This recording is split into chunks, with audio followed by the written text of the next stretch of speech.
A director told his actress the church really wanted to punish her. He made her kneel on stone floors for 4 hours before filming. No padding.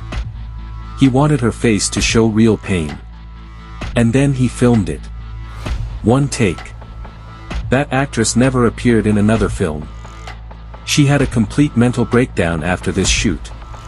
And the studio that made it ordered every copy burned. They thought this film was gone forever. It almost was. In 1981, 53 years after this film was made, a janitor cleaning out a storage room in a Norwegian mental asylum found a film canister. He opened it. It was The Passion of Joan of Arc, complete. Untouched. Nobody to this day got there. Knows how it. This is that film. And what happened to it, to the people who made it, and to the woman at the center of it, is one of the darkest stories in cinema history. Let's go back to 1928. France, 1431.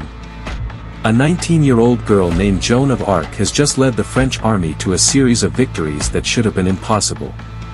She is a military genius without a military education, and now 70 of the most powerful men in the country have put her in a room and are going to ask her the same questions until she breaks. Carl Dreyer's film, released in 1928, does something no war film had done before. It doesn't show the battles. It doesn't show the victories. It shows the room where they destroyed her. And it filmed it using the actual court documents from 1431. Word for word.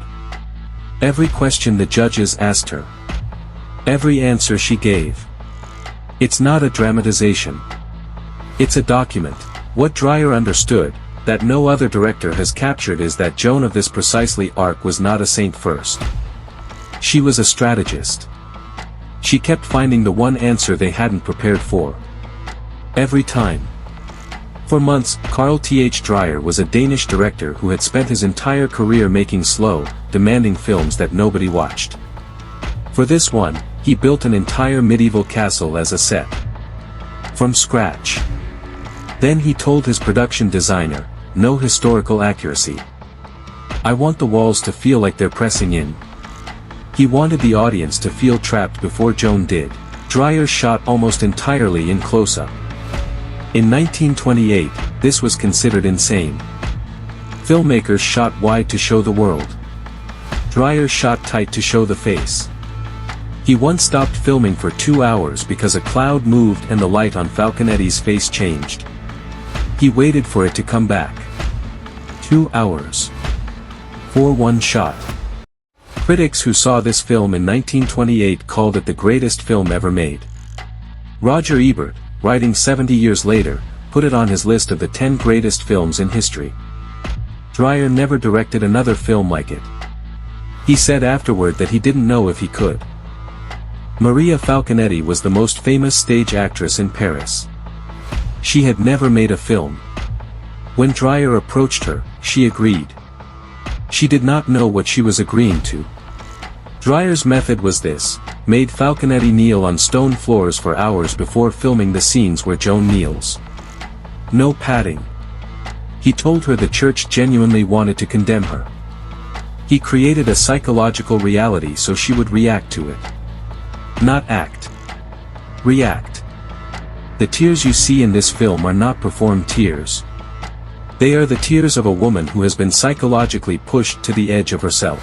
After filming ended, Falconetti suffered a complete mental collapse.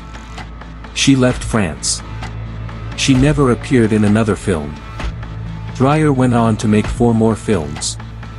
He won international awards. He is remembered as a master.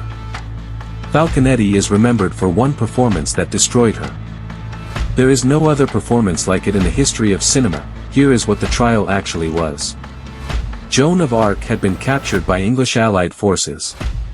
The trial was not a search for truth. The verdict was decided before the first question was asked. They needed her to confess, not because it would change the outcome, but because a confession would make the execution look legitimate. The methods they used, they threatened her with burning. They brought the executioner into the room. When she became physically ill, feverish, weak, the court ordered she be bled to keep her alive. Not to help her. Because she could not be burned while she was unconscious. They needed her awake. They needed her to feel it. And then cornered, ill, exhausted, she did something that nobody in that courtroom expected. She turned the accusation around. She named them. One by one. And they had no answer for it. Now here is what happened to the film itself. In 1928, the original negative of The Passion of Joan of Arc burned in a fire at the studio. Dreyer ordered new prints made from a backup negative. In 1929, that backup burned too. The studio declared the film lost. In the 1950s, a heavily edited version surfaced. Film scholars watched it and said, "This is not the film Dreyer made." For 30 years, the world believed the original was gone. And then, in 1981, a janitor at the Dikemark Psychiatric Hospital in Norway was cleaning out a storage closet. He found a film canister. Inside it was a complete print of The Passion of Joan of Arc, Dreyer's original version. Untouched. Perfect. For 53 years, the greatest film ever made had been sitting in a mental asylum in Norway. Nobody knows how it got there. Nobody has ever explained it. It simply survived. In 2015, the film was fully restored by Gaumont using the print found in Norway. It is now considered one of the 10 greatest films ever made. The institution that tried to destroy Joan of Arc in 1431 failed. The studio that tried to destroy this film in 1929 failed. And the story of what they did to her, and what it cost them both, is still on screen. 53 years inside a mental asylum. And it came back. In 2017, when the Me Too movement began, film critics around the world went back to this film. They called it the first document of Me Too in cinema history, not because it predicted the future, but because it captured something so precisely true in 1928 that it was still true 89 years later. A young woman. A room full of powerful men. Questions designed not to find truth but to produce a specific answer. And a woman who kept finding the one response they hadn't prepared for. Robert Eggers, the director of The Witch and The Lighthouse, spent his entire career building toward a remake of this film. He first saw it when he was 9 years old. His mother drove him to the video store specifically to find it.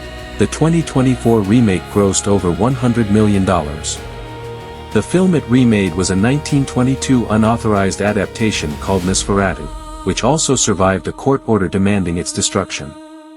2 films. Both ordered destroyed. Both survived. Both became the foundation of modern horror. The institution that put Joan of Arc on trial was the most powerful organization in Europe. It had armies, courts, and the authority of God. And it could not break her. It could only kill her. And even then, even after the burning, the crowd watching said the same thing that one judge said at the trial: "You have burned a saint." The institution lost. It just took the world 500 years to officially agree.